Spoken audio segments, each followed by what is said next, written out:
happy day to you. I had to tuck into the barn because perfect timing. I just finished up all of the animal chores and it started to rain. So anyway, welcome back to Haven Hill Homestead. I am Meg, and I'm glad that for all of you that are joining me in this space. So I promised a bunny update, and I want to give you a bunny update. So here we go. Okay, if you don't know this, the bunnies are my two youngest girls, their endeavor. They wanted to get involved with bunnies. Oh, now let's see. Thank you. Good morning. About a year and a half or so ago.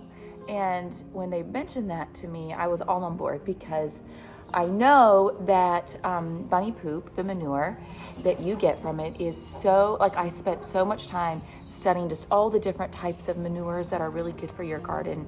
And while it's very, very small in comparison to horse or cow manure, it's perfect for the garden. All of the levels, all of the geek out sciencey stuff is perfect for the garden. It doesn't,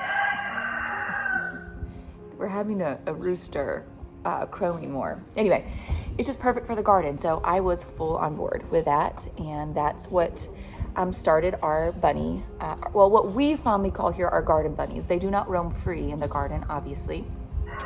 They would demolish it. But their bedding, their poop is what goes on our gardens to fertilize. And then the goal is at the end of the garden season that we will actually allow them to have access to it. Usually what happened this past summer is we just brought things to them. But my goal is to be able to set up some sort of bunny run that we can put in there that will keep them safe and also just let them be able to munch on all of it at the end of the garden season. Okay, that's just a really quick history of why we have bunnies. We don't have any bunnies. Okay, so now Opal, some of you are super invested in Opal and Gus and what's going on. So Opal and Gus are our originals. She has had, I think this is her 4th or 5th litter. She is a really, really good mama. And then we tried to breed Gus and Blossom together for their very first time. She is not pregnant. So we're gonna try again probably at the end of this week with her. She is a lion head bunny, and we really, really want lion lop bunnies. But Opal and Gus, so we bred them, it would have been probably about a month ago, almost exactly, maybe a day or two longer than that. And we finally, we kept going back and forth. Is she in labor? Is she not? Like, how are you really gonna be able to tell other than certain signs, like they pull out fur on their tummy to make their nest and whatnot? She had her babies. We finally found her nest, so we let them roam in they both have their separate cages, but they get to roam half of the day in where we have them. I'll show you. It's an old, okay, I need to move. It's an old horse stall. So let me just show you the setup, and then I'll tell you about the story of this litter. Hey, Skittles. She is due probably within the next week. Okay, roosters, we hear you. You're awake. Everybody's awake. We actually currently have 3 roosters right now. We have enough hens that it's working. There's not been any massive arguing, and we have a head rooster, and they all respect his headship. So this is the horse stall that we have. All of the, what looks like dust that you're seeing is actually them shedding their fur right now. And then we keep them obviously separately in their cages because otherwise it would not be good for her. She would have way too many litters. Breeding like bunnies is true. And down here, see all of this fur. This is what bunnies do. That's how they make their nest. Down there in that fur are her sweet little babies. You can see that little kicking and moving. Yeah, that's so good. So she made all of this on her own. We try to interfere as little as possible. It's really hard to do much to help a bunny anyway. But she did this. The only one thing I do continue to do is she keeps putting a lot of hay over their opening, like over them. And that's, I just kind of pull it back. But anyway, give you more ideas. She just continues to pull out her fur. Very, very normal before and after birth. And that's our mama Opal. Guess who else decided to join the Gaggly gang? Oh. That is about half of our ducks. I think we had about 14 or 15. Anyway, we did lose a couple this winter, 1 or 2. Okay, so I wanted to come out here and tell you Opal's story now that the rain has stopped. So she had 6 babies, which is very normal. She's had anywhere between 4 and 6. She had one litter that had 4. I think that was her first litter, 4 or 5. And then everything else has been 5 or 6. And if you don't know this about bunnies, their first litter is almost always stillborn. I've tried to research why. I don't really think anybody knows why. We've never experienced anything different. So her first ones were stillborn, and I'm just gonna have a seat right here. And now, actually, bunnies do get nervous. That's why I came out of there. I'm going to show you her babies in a bit. You can hold baby bunnies after they're born. We do within the first 24 hours just to make sure everybody is alive. And I had to pull out of her nest 3 that did not make it. We don't know why they didn't make it. It would be impossible to say. They could have been stillborn, but they were big enough, so I don't think they were. I'm not sure if she didn't get to them. I don't really know.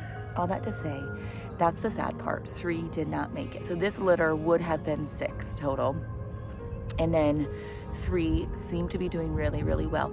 Yesterday I noticed there was one that was a little bit small. So Opal is used to us. She will let us hold her. So we held her and we just flip her on her back, and we just brought all 3 babies over just to make sure that they were nursing. It's so cute. They just nuzzle around on her tummy and they nurse, and they seem to be doing really well. Bunnies only nurse, or a mama bunny really only has to feed her babies once a day in order for them to survive. And as they grow very, very quickly.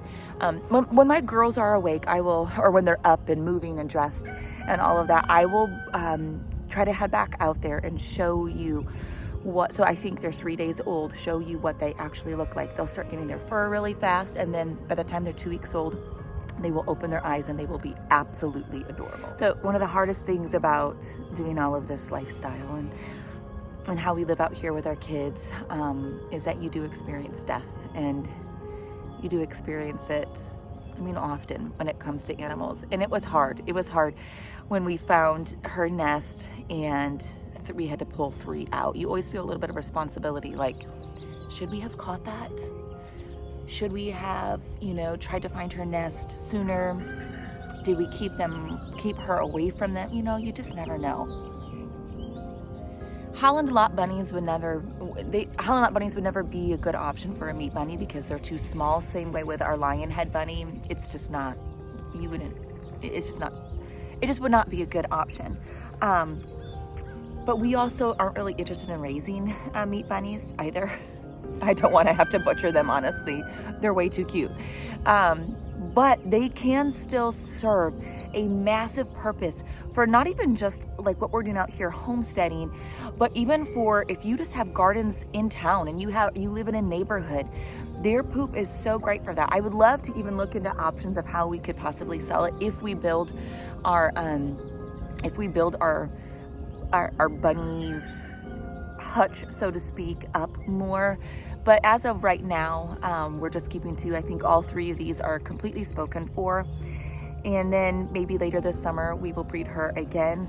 But it's just they're so simple to raise, however you raise them, but they're also so valuable to what you're trying to grow, to your garden. And, I've shared before, like, sometimes I use the term self-sustained, and what I mean by that is just growing so much of our own food and doing whatever we can.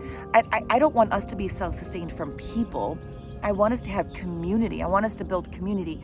But I will say that bunnies are a key part in what we are doing out here with our gardens and allowing us to grow so much because of the fertilizer that they offer. All the while what we input into them, the money that we spend on them is very, very minimal. So For me, if you ask me right now, what is one of the most valuable animals that we are raising that correlate with our garden, that help us do things out here with having to spend the least amount of money, it actually would be bunnies, because they're just so easy to care for. They don't cost very much. They don't cost very much at all. They don't eat a ton, but their output of poop and what they, that is highly valuable and comes in massive quantities. So this is our front garden that was here. This garden has all been fertilized with bunny poop. It seems to be doing very, very well. This is kind of my cottagey style garden. I fertilized all of my medicinal herb garden with bunny poop last year, and my herbs, I think they are going to be just prolific and massive this year. I've already been looking at the base of them. So the bunny poop has definitely helped with that. Those are our raised beds, which I've shared before in this space. A lot of them need to be repaired, or we may not even keep this as that in the future, but these were here. And all of that and all of this landscaping, which is our Chinese grass and our sedum, all of that has been fertilized with bunny poop. We have some strawberries back there the same way. But anyway, so here's what my girls do with their bunnies. We have 2. Our goal was to actually keep between 4 and 6, but we have always sold out of them, so to speak. Like once they are ready to go to a family, my girls will sell them. They'll help the family get set up. They will recommend food for them. They will come around and give them a tour of how we keep them, which is, we do try to keep them like as much as possible how they would be in nature, so they thrive. Some families have indoor bunnies now. Some of them have them just as pets. Ours are not. Ours do work for us. And by that, I mean, we take care of them. We love on them. We feed them very well. And then we use all of their poop and bedding, like I had mentioned, for the garden. If you caught the hydrangea pruning video, all of our hydrangeas have been fertilized with bunny poop. All of the tulips and yarrow and allium and daffodils and lavender, everything up here. This is also a cottagey style garden. The roses, everything here has been fertilized with bunny poop. Okay, and then these are our large gardens, which will be expanded this year.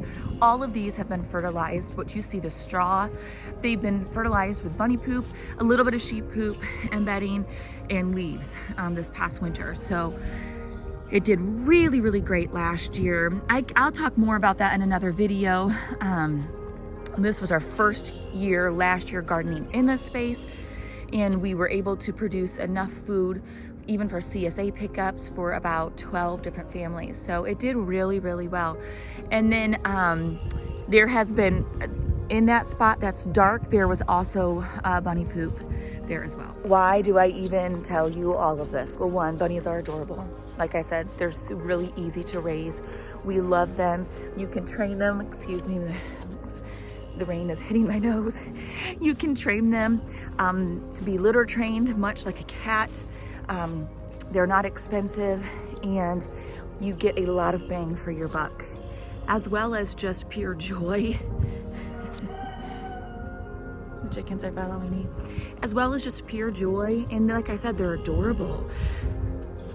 Animals are one of those things that I view kind of like the garden. If you can have a cute one in there, it sure is helpful. I mean, you're not gonna really go cuddle a chicken. I love my sheep. I'm close to one of them. The other one wants nothing to do with me, but it's just not the same. Whereas a bunny, you actually can have that. So anyway, that is the story of Opal and her birth and her current litter. She is doing very, very well. The 3 that survived are doing very, very well. We're very thankful for them. This will not be her last litter. She is probably, I think this summer she'll be 2, so that does change things. But we'll probably have a few more litters with her, and then hopefully Blossom, we can mate Blossom. I see something out there.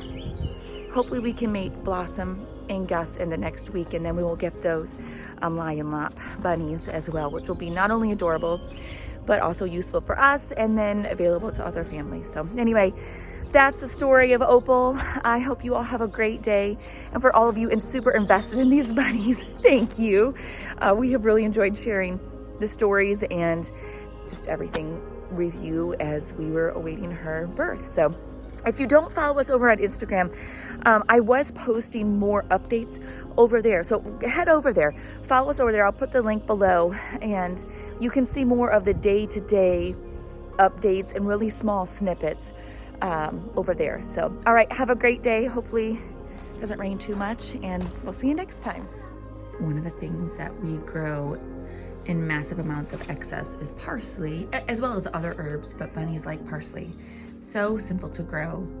So in addition to their food and their grass, they get parsley. It's a bit later and Willow and I need to go check on these little buns and we'll pull them out and show you what they look like at day 3. This sweet mama keeps covering them.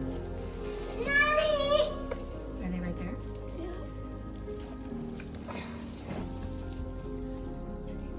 Are they all moving? Oh, they're so chunky. Oh, they are getting chunky. So see, mama wraps them or covers them in her hair or fur. Can you get the other one? They're like, very active. Yeah, they are. Look, and this. You can see it on the video. If you see, they kind of look white right now. That is all new fur. That's very good. They're getting their fur. Okay, so here's all 3 of them. We're trying to keep mama's hair or fur around them. I want you to see their bellies. First of all, their bellies are nice and kind of white. That means white. Okay, honey. You can kind of see white in there because yeah, you can, and you can. Yeah, their tummies are nice and chunky, and you can see their umbilical cord. Okay. Go right back there. Yes. Okay, so that is how Holland Lop bunnies look. And like I said, about day 3, mama usually is really good about letting us to see them for a minute. We don't do that very often. We do check on them once or twice a day, very, very briefly. And she does keep covering them back up with hay. So we're just gonna let it go as long as she's feeding them. She's never done that before, so that's why it's a little bit interesting. So anyway, there you go. That's what they look like. And ask away any questions, or if you have any experience, drop some of your suggestions too about how you have raised Holland Lops successfully, or just bunnies in general successfully, how they've benefited your gardens, your homestead, your family, anything like that. I love learning from people in the comments, so feel free to do that.